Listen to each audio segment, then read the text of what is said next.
Orient bell tiles studio से आप देख रहे हैं एबीपी न्यूज। नमस्कार, मैं विशाल पांडे। शाम के 4 बज चुके हैं। एबीपी न्यूज पर आप सभी का स्वागत है। इस वक्त एक बड़ी खबर आ रही है ग्रेटर नोएडा से। ग्रेटर नोएडा में कूलर बनाने वाली फैक्ट्री में भीषण आग लग गई, जिसके बाद सूचना पाकर फायर ब्रिगेड की कई गाड़ियां मौके पर पहुंच गई और आग बुझाने की कोशिशों में जुट गई। आग ने कुछ ही देर में विकराल रूप ले लिया। आग लगने की वजह शॉर्ट सर्किट बताई जा रही है। ग्रेटर नोएडा के एक कूलर बनाने वाली फैक्ट्री में आग लगी है। शॉर्ट सर्किट आग लगने की वजह बताई जा रही है। मौके पर फायर ब्रिगेड की गाड़ियां पहुंच गई हैं। आप इन तस्वीरों को देखिए। ग्रेटर नोएडा उत्तर प्रदेश की ये तस्वीरें हैं, जहां पर कूलर बनाने वाली फैक्ट्री में भीषण आग लगी है। फायर ब्रिगेड की कई गाड़ियां मौके पर मौजूद हैं। तो उत्तर प्रदेश के ग्रेटर नोएडा से ये खबर आ रही है, जहां ग्रेटर नोएडा में कूलर बनाने की फैक्ट्री में भीषण आग लगी है। शॉर्ट सर्किट आग लगने की वजह बताई जा रही है। आशंका ऐसी है कि शॉर्ट सर्किट की वजह से आग लगी है। उत्तर प्रदेश के बाद अब देश की राजधानी दिल्ली में दुकानों के बाहर नेम प्लेट लगाने को लेकर सियासत शुरू हो गई है। इस मामले में जंगपुरा से बीजेपी विधायक तरविंदर सिंह मारवाह ने सीएम रेखा गुप्ता को पत्र लिखा है। दिल्ली में दुकानों पर नेम प्लेट लगाने की मांग की है। बीजेपी के विधायक ने दिल्ली की मुख्यमंत्री रेखा गुप्ता को पत्र लिखा है। तरविंदर सिंह मारवाह ने दुकानों के आगे नाम लिखने की गाइडलाइन जारी हो। बिना पहचान कई इलाकों में चल रही हैं दुकानें। बिना नाम वाले दुकानों से होता है भ्रम। 365 दिन दुकानों में लगे नेम प्लेट, ये मांग की है बीजेपी विधायक ने। मुद्दा विधानसभा में भी ले जाऊंगा, ये कहना है तरविंदर सिंह मारवाह का।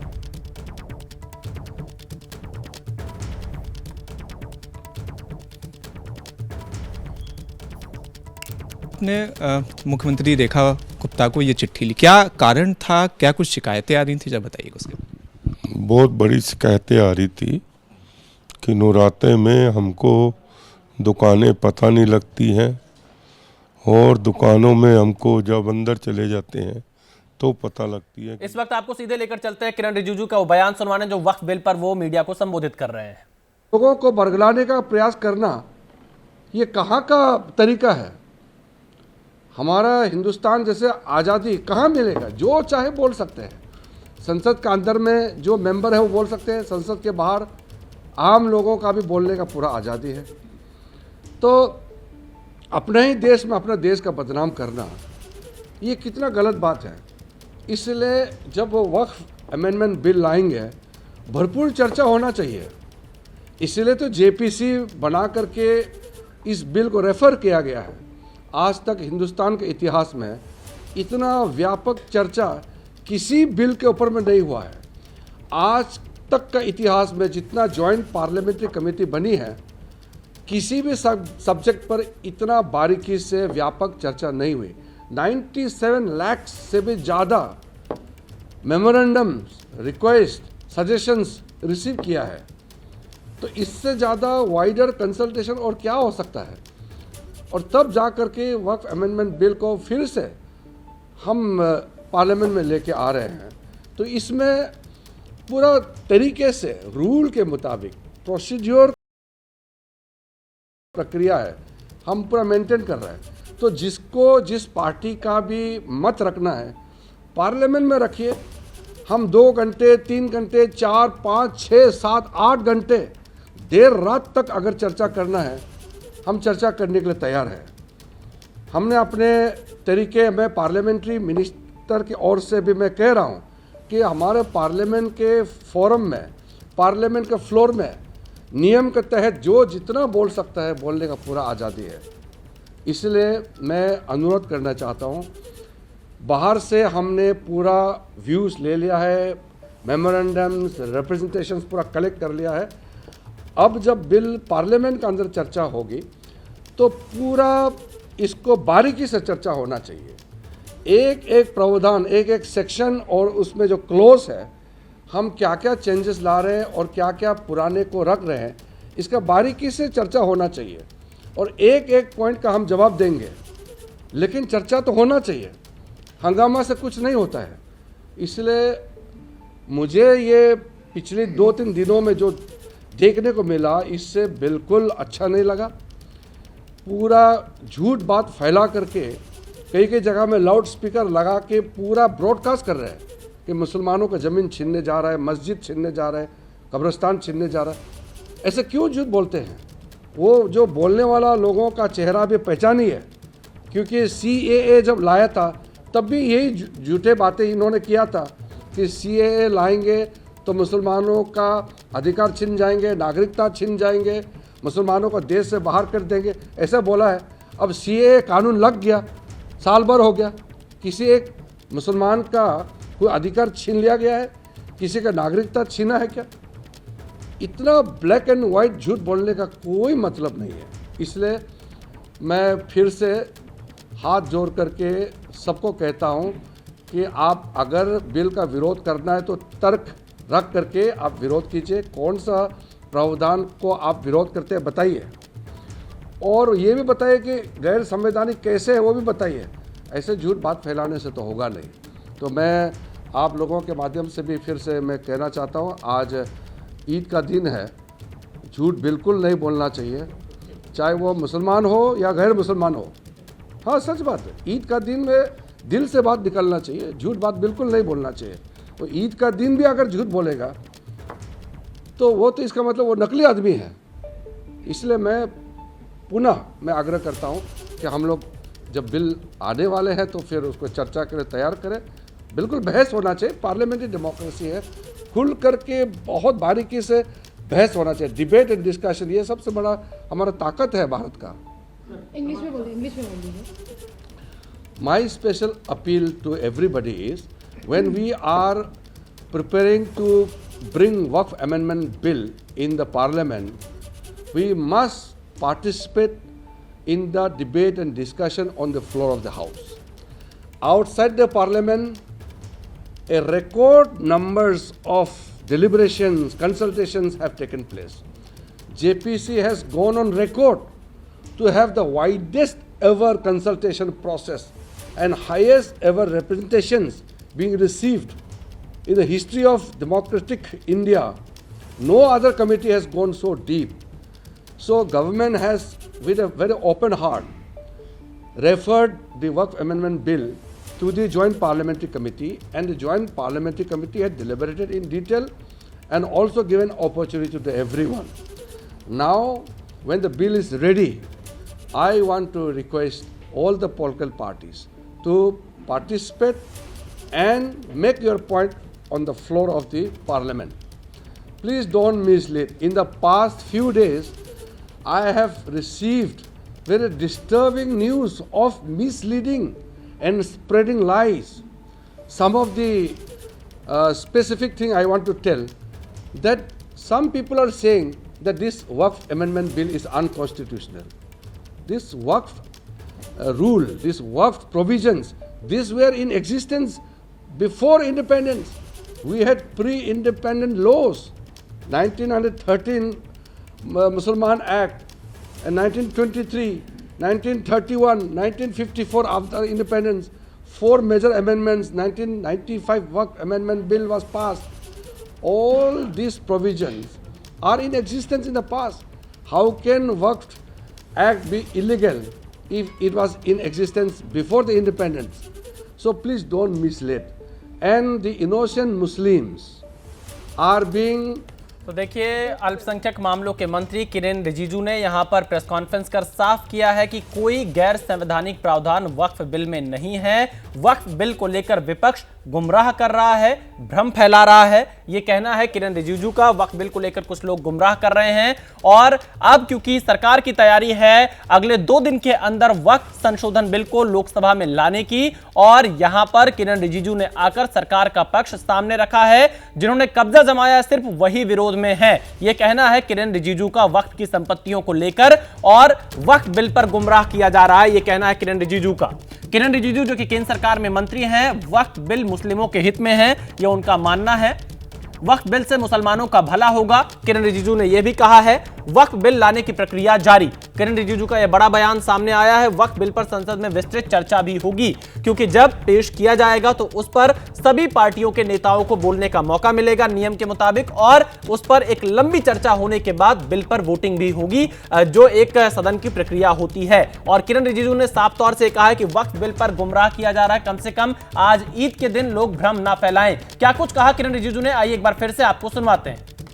मुसलमानों का मस्जिदें, कब्रिस्तान और मुसलमानों का ज़मीन जायदाद छीन लिया जाएगा, ऐसा क्यों बोलते हैं?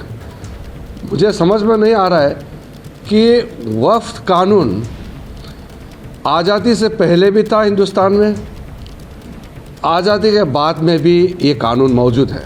वक्फ कानून के ऊपर में लगातार बदलाव भी किया गया है और वो कानून चलते रहा। तो वक्फ कानून इतने सालों से चल रहा है और इसको गैर संवैधानिक बताना, अनकॉन्स्टिट्यूशनल, अनलॉफुल बताना, इससे बड़ा झूठ क्या हो सकता है? तो देखिए, किरण रिजिजू ये कह रहे हैं कि जो लोग झूठ बोल रहे हैं उनको पहचान लीजिए। हमारे संवाददाता जैनेंद्र इस वक्त फोन लाइन पर जुड़ चुके हैं। जैनेंद्र, सरकार की पूरी तैयारी है वक्फ संशोधन बिल को लाने की और किरण रिजिजू ने साफ तौर से कहा कि विपक्ष इस पर भ्रम फैला रहा है। बिल्कुल, न सिर्फ विपक्ष पर निशाना साधा केंद्रीय अल्पसंख्यक कल्याण मंत्री किरण रिजिजू ने, बल्कि विशाल आप देख रहे होंगे तो कुछ मुस्लिम संगठनों के द्वारा भी लगातार मुहिम चलाई जा रही है वक्फ संशोधन विधेयक के खिलाफ। खासतौर पर all India Muslim personal law board के द्वारा उस पर भी बिना नाम लिए किरण रिजिजू ने कहा कि बीते कुछ दिनों से, खासतौर पर बीते 2-3 दिनों से मुस्लिम समाज में अब जो है वो अफवाह फैलाने की कोशिश की जा रही है और इसका खंडन किया गया है सरकार की तरफ से। ये बताया गया है कि ये जो संशोधन लाए गए हैं ये पूरी तरीके से संवैधानिक है और साथ ही किरण रिजिजू ने ये भी कहा कि हम इस बिल को बचे हुए जो सत्र के समय है उसमें लाने वाले हैं। अगर कुछ भी इसमें कहना है तो संसद में चर्चा करें, सरकार पूरी तरीके से चर्चा के लिए तैयार है। लेकिन सरकार ने अपने इरादे जाहिर कर दिए कि बिल आने वाला है और अपनी तरफ से जो अफवाह कथित तौर पर फैलाई जा रही है उसका खंडन किया गया। बहुत शुक्रिया पूरी खबर बताने के लिए, पूरी जानकारी देने के लिए। तो सरकार की तैयारी है वक्फ संशोधन बिल को लाने की, जल्द सदन में पेश किया जाएगा। गुजरात के कच्छ में एक पेट्रोल पंप पर भीषण आग लग गई। सूचना पाकर पुलिस और फायर ब्रिगेड मौके पर पहुंची और आग पर काबू पाने की कोशिशों में जुट गई। पेट्रोल पंप पर लगी आग से अफरा तफरी का माहौल हो गया। ये तस्वीरें आप कच्छ से देख रहे हैं, जहां पर एक पेट्रोल पंप पर भीषण आग लग गई। सूचना मिलते ही पुलिस और फायर ब्रिगेड मौके पर पहुंची है और आग पर काबू करने का प्रयास लगातार जारी है। पेट्रोल पंप पर लगी आग से अफरा तफरी का माहौल है। ये तस्वीरें एक पेट्रोल पंप की हैं कच्छ में, जहां पर आग लगी है। आग लगने के कारणों पर अभी जानकारी नहीं मिल पाई, लेकिन फिलहाल फायर ब्रिगेड की टीम मौके पर है।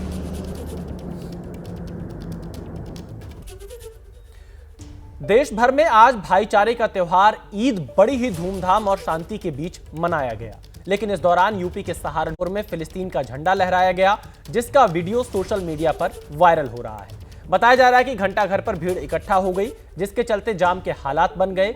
लोगों ने फिलिस्तीन को लेकर नारेबाजी की और अब पुलिस वायरल वीडियो के आधार पर जांच कर कार्रवाई में जुट गई है। ईद की नमाज के दौरान कुछ लोग हाथों पर काली पट्टी बांधे भी दिखाई दिए। तो देखिए, सहारनपुर में फिलिस्तीन का झंडा भी लहराया गया, जिसको लेकर जांच शुरू हो गई है। सोशल मीडिया के थ्रू एक वीडियो हमारे संज्ञान में आया है, जिसमें कुछ लड़कों के द्वारा भारत का और एक अन्य देश का झंडा दिखाया जा रहा है। इस बारे में आवश्यक जांच की जा रही है एवं जांच के उपरांत इसमें आवश्यक कार्रवाई की जाएगी। सब बातें जो है जांच के बाद ही क्लियर हो पाएंगी। तो ईद के मौके पर एक और देश भर में लोगों ने आपसी भाईचारे और एकता के लिए दुआ मांगी, तो दूसरी ओर यूपी, हरियाणा और राजस्थान में गले मिलने के त्योहार पर संग्राम देखने को मिला। मेरठ में एक ही समुदाय के दो पक्ष आपस में भिड़ गए, लाठी डंडे चले, पथराव हुआ और हालत फायरिंग तक पहुंच गई। तो दूसरी ओर हरियाणा के नूह में भी जमकर बवाल हुआ। यहां भी ईद की नमाज के बाद दो गुट आपस में भिड़ गए और जमकर लाठी डंडे चले। वहीं राजस्थान के टोंक में जुलूस निकालने की मांग पर अड़े लोगों की पुलिस से खूब कहासुनी हुई। इन तीनों ही खबरों को आगे आपको विस्तार से दिखाएंगे, कैसे शहर शहर त्योहार के मौके पर तकरार देखने को मिली। तो मेरठ में लाठी डंडे चले हैं, फायरिंग हुई है। नूह में एक ही समुदाय के दो पक्ष भिड़ गए हैं। राजस्थान के टोंक में जुलूस निकालने को लेकर पुलिस से कहासुनी हुई। हरियाणा के नूह में दो पक्षों में जमकर मारपीट हो गई। यहां ईद की नमाज के बाद दो गुट आपस में भिड़ गए। दोनों गुटों में जमकर लाठी डंडे चले, जिसका वीडियो इस वक्त आप देख पा रहे हैं। इस हंगामे और मारपीट में 12 से अधिक लोग घायल हुए हैं और सूचना पाते ही मौके पर पुलिस ने पहुंचकर हालात पर काबू पाया। लेकिन ये तस्वीरें देखकर लगता है कि बड़ी संख्या में एक ही समुदाय के दो पक्ष एक साथ इकट्ठा होते हैं। सभी के हाथों में लाठियां दिखाई दे रही है और नमाज अदा करने के बाद एक ही समुदाय के दो गुट आपस में भिड़ गए। हालांकि हमारे रिपोर्टर ने थोड़ी देर पहले बताया था कि पुरानी एक रंजिश थी जिसको लेकर अब ये मारपीट तक, दो गुटों के बीच में लड़ाई तक पहुंच गई। अब आपको ये तस्वीर हम राजस्थान के टोंक से दिखा रहे हैं। राजस्थान के टोंक में ईद के मौके पर हंगामा हो गया। यहां नमाज पढ़कर निकले लोगों ने नारेबाजी की। बताया जा रहा है कि 5 साल से बंद पड़े जुलूस को लेकर लोगों ने हंगामा किया। इस जुलूस के लिए पुलिस से परमिशन नहीं ली थी, जिसके बाद लोगों की पुलिस से कहासुनी भी हुई। और आप इन तस्वीरों को देखिए, कैसे नमाज अदा करने के बाद एक धर्म विशेष के लोग सड़कों पर इकट्ठा होते हैं, वो पुलिस से बहस करते हैं और उनकी नोकझोंक भी होती है।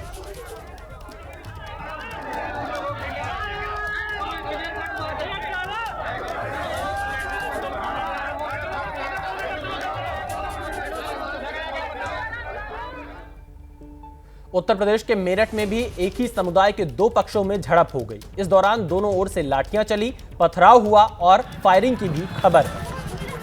ये उत्तर प्रदेश के मेरठ की तस्वीरें आप देख रहे हैं, जहां पर एक ही समुदाय के दो पक्ष आपस में भिड़ गए, फायरिंग करते नजर आ रहे हैं, पथराव करते दिखाई दे रहे हैं, लाठी डंडे चला रहे हैं। ये तस्वीरें उत्तर प्रदेश के मेरठ से है, जहां पर एक ही समुदाय के दो पक्ष आपस में भिड़ गए हैं। ईद के मौके पर, जो कि खुशियों का त्योहार है, वहां पर पत्थर चलाए जा रहे हैं, लाठियां चलाई जा रही हैं, गोलियां चलाई जा रही हैं।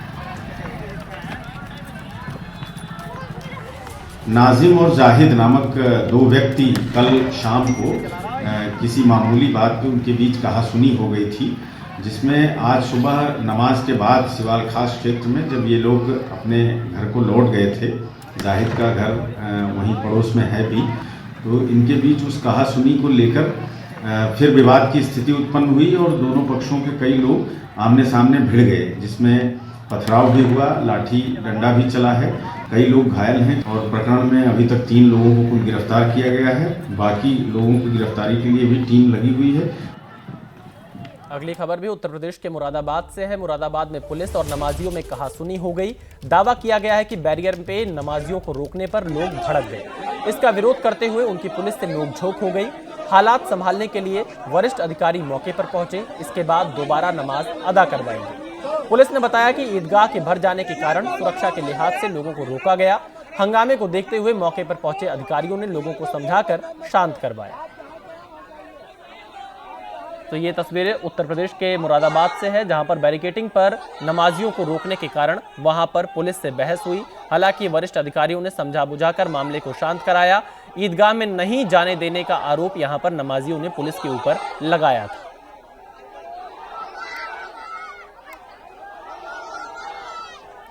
ईद की नमाज को लेकर यूपी के डीजीपी ने भी जानकारी दी है। डीजीपी प्रशांत कुमार ने कहा कि शांतिपूर्ण तरीके से यूपी में ईद की नमाज पढ़ी गई है। हालांकि अधिकारी अभी भी लॉ एंड ऑर्डर को लेकर पैनी नजर बनाए हुए। प्रदेश के सभी जिलों में ईद उल फित्र की नमाज शासन के दिए हुए निर्देशों के क्रम में सकुशल संपन्न हुई। जो ऐसे स्थान थे जहां नमाज होनी थी, उनकी संख्या 31,000 से अधिक थी और सभी जगहों पे सकुशल नमाज संपन्न हुई। और धर्मगुरुओं के कहने से और जो शासन के निर्देश थे, सभी लोगों ने उसका अनुपालन करते हुए जो सार्वजनिक स्थानों पे नमाज नहीं पढ़ी। हमारे सभी वरिष्ठ अधिकारी लगातार भ्रमणशील हैं। अगली खबर बिहार से है। बिहार के किशनगंज में ईद की नमाज के दौरान दो गुट आपस में भिड़ गए। लाठी डंडों से एक दूसरे पर हमला बोल दिया गया, जिसके बाद अफरा तफरी का माहौल बन गया। लोग इधर उधर भागने लगे। पूरा मामला किशनगंज के पहाड़ कट्टा इलाके का है, जहां ईद की नमाज चल रही थी। तभी लोग एक दूसरे से भिड़ गए। तो बिहार के किशनगंज में भी एक ही समुदाय के दो पक्ष आपस में भिड़ते हुए दिखाई दिए हैं। ये दो गुट आपस में भिड़ गए हैं। नमाज के बाद दो गुटों में ये भिड़ंत हुई है। लाठी डंडों से एक दूसरे पर हमला किया गया है। अफरा तफरी का माहौल बन गया, लोग इधर उधर भागने लगे। ये पूरा का पूरा मामला किशनगंज के पहाड़ कट्टा इलाके का है।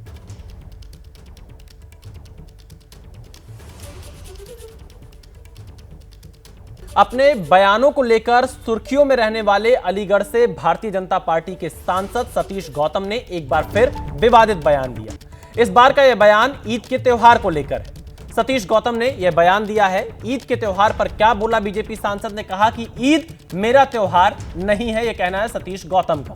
मेरा त्योहार होली और दिवाली है। हुड़दंग मचेगा तो पुलिस अपना काम करेगी। अलीगढ़ से लोकसभा के सांसद हैं सतीश गौतम। कि लोगों की ईद है, मैंने कहा ईद मेरा त्योहार नहीं है। मेरा त्योहार हिंदुओं का त्योहार होली और दिवाली है।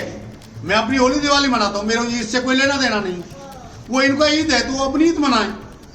भाई आवश्यकता नहीं है आपको कि आप उस पर मस्जिद पे ही नमाज पढ़ने जाओगे। आप अपने घर में नाम ले सकते हो।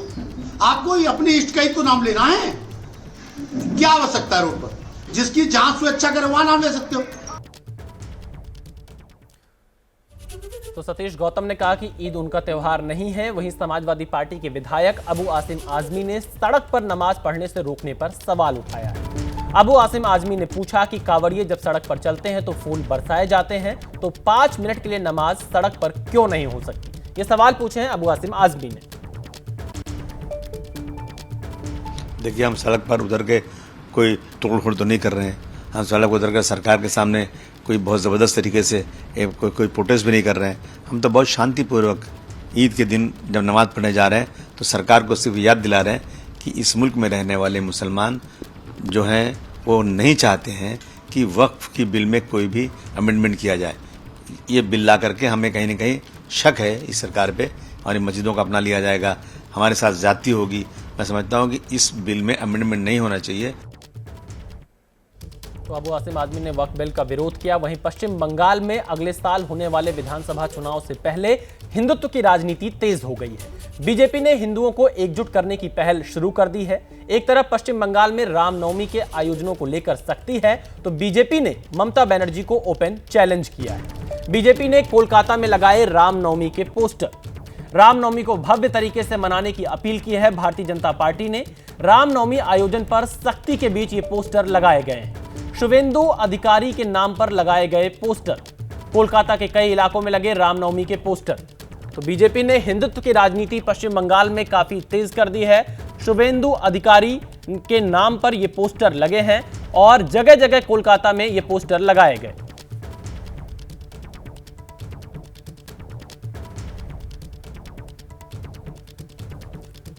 रामनवमी के होर्डिंग सारा कलकत्ता पर पड़ी।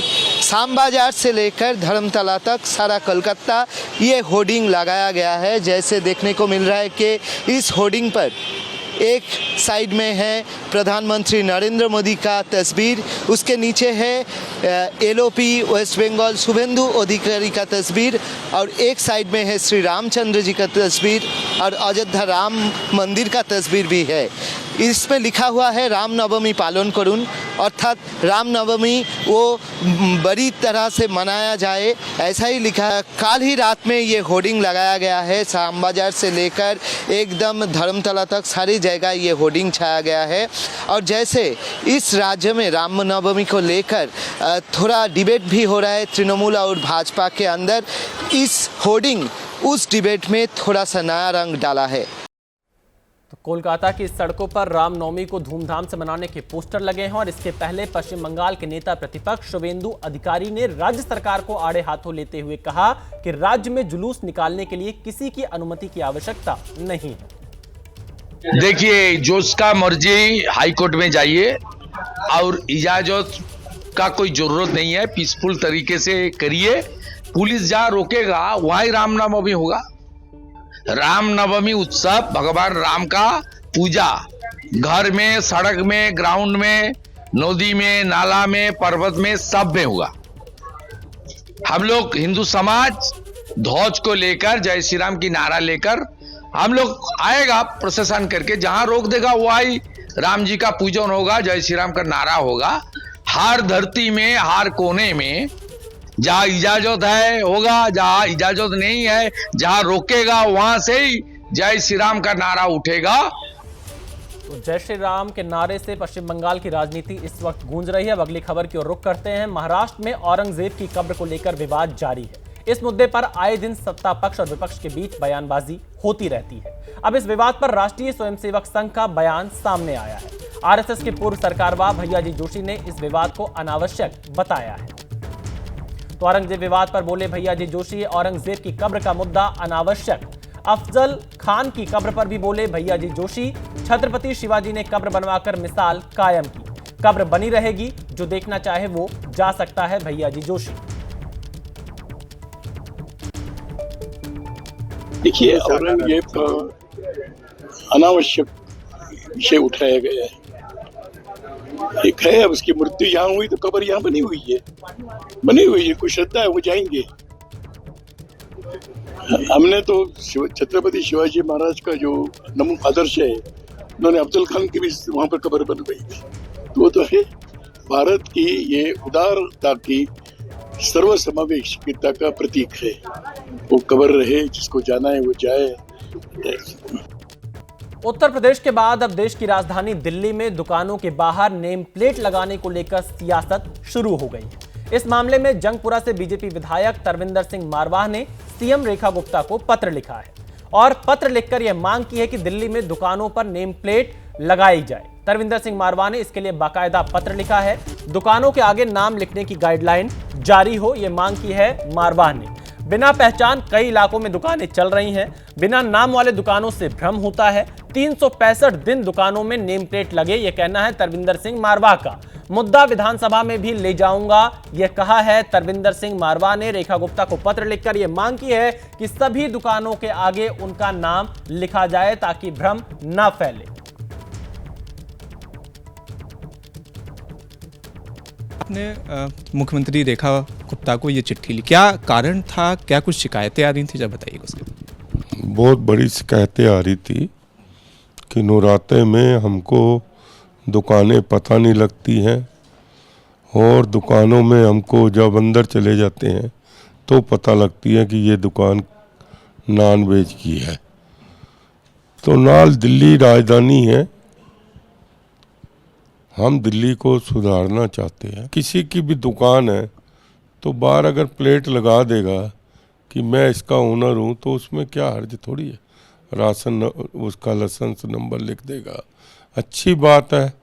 एक तरह पता लगेगा जो लोग नवरात्रों में हों, वैसे हों, तो जाके चीज़ खरीदें, उसको पता होना चाहिए कि ये दुकान किस चीज़ की।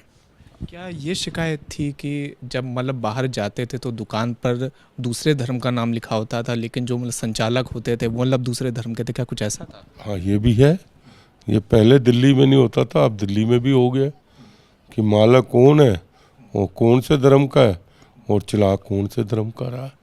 तो ये मतलब कि सबसे बड़ी बात यह है कि दुकान के बाहर नंबर प्लेट, नाम प्लेट जरूर होनी चाहिए। आधार कार्ड भी इसलिए कि नाम पता लग जाए कि ये उस नाम की दुकान है। अच्छा, अब आपने मतलब चिट्ठी लिखी है, अब क्या अब क्योंकि मतलब सदन भी अभी लगातार चल रहा है, तो क्या सदन में भी मुद्दा उठाएंगे, क्या है? समय मिलेगा तो जरूर उठाएंगे, अगर नहीं मिलता तो अगले दिन उठाएंगे। ये मुद्दा उठाएंगे जरूर, क्योंकि ये मुद्दा जो है सभी के लिए अच्छा मुद्दा है, तो उठाएंगे। क्या ये जो आपकी मांग है ये खाली 30 त्योहारों के लिए है या ये है कि ये 365 दिन रहे? मेरे हिसाब से तो ये 365 दिन अब कर देनी चाहिए। तो बीजेपी ने नेम प्लेट लगाने की मांग की है और बीजेपी पर आम आदमी पार्टी ने हमला बोला है। बीजेपी त्योहार पर मतभेद पैदा करती है, कहना है आम आदमी पार्टी का। और आम आदमी पार्टी ने सवाल पूछा कि बीजेपी क्यों चाहती है कि दुकानों के बाहर नाम लिखा जाए। बीजेपी दलित, महिला और मुस्लिम विरोधी है, यह कहना है आम आदमी पार्टी की प्रियंका कक्कड़ का।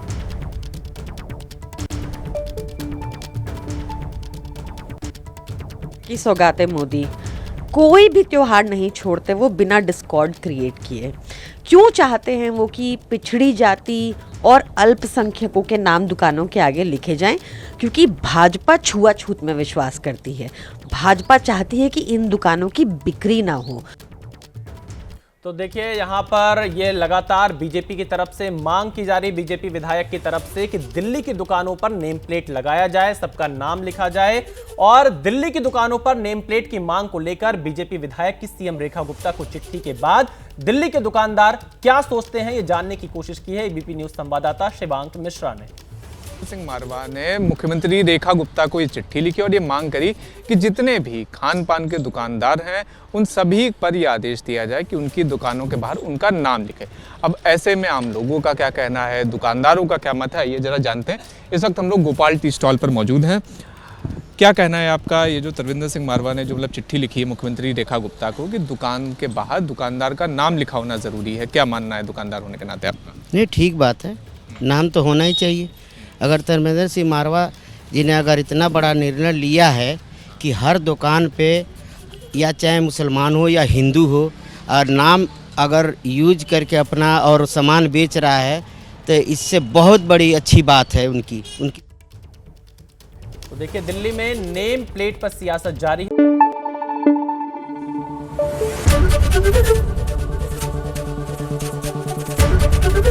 एबीपी न्यूज आपको रखे आगे।